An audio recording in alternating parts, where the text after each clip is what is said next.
నమస్తే, welcome to Mind Media. Hormuz జలసంధి మూసివేతతో ప్రపంచ దేశాలన్నీ ఆందోళనలో ఉండగా భారత్ పేరు మారుమ్రోగుతోంది. ఈ ఉత్కంఠ పరిస్థితిని ప్రధాని నరేంద్ర మోదీ పరిస్థితిని ముందుగానే ఊహించారు.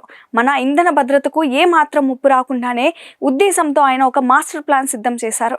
కేవలం సైనిక బల ప్రదర్శనతో కాకుండా బలమైన దౌత్య సంభాషణల ద్వారా ఇరాన్ను ఒప్పించడమే ఈ ప్లాన్ ప్రధాన ఉద్దేశం.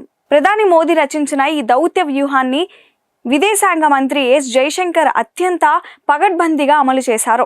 ఇరాన్ విదేశాంగ మంత్రితో వరుసగా జరిపిన సంభాషణలు భారత్ ఇరాన్ మధ్య ఉన్న చారిత్రక సంబంధాలను గుర్తు చేస్తూ జైశంకర్ చేసిన ప్రయత్నాలు ఫలించాయి. ఎటువంటి ఉద్రిక్తతలకు తావు లేకుండా చర్చల ద్వారా సమస్యను పరిష్కరించడంలో ఆయన తన మార్కును చూపించారు.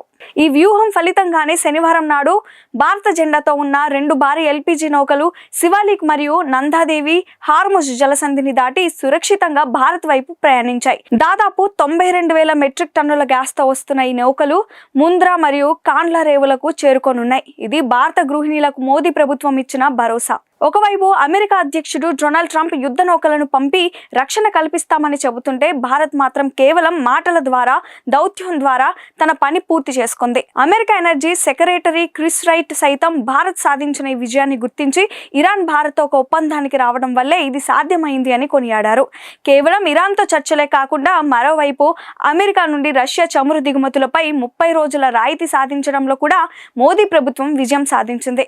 హార్ముజ్ సంక్షోభం ఉన్నప్పటికీ భారత్కు చమురు సరఫరా ఆగకుండా మోదీ సర్కార్ డబుల్ ఇంపాక్ట్ చూపించింది.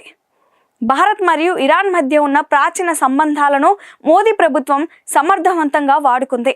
మేము స్నేహితులం, మా ప్రయోజనాలు ఒకటే అని ఇరాన్ రాయబారి ప్రకటించే స్థాయికి మన దౌత్యం చేరింది.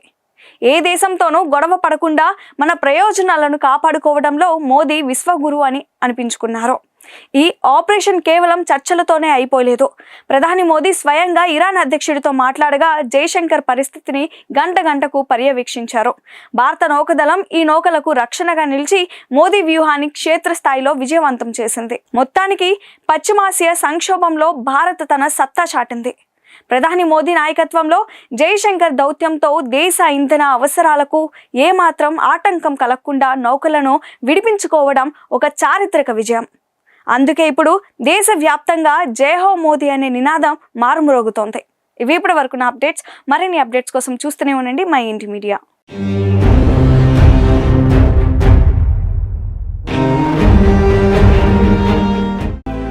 Mind Media, the voice of India.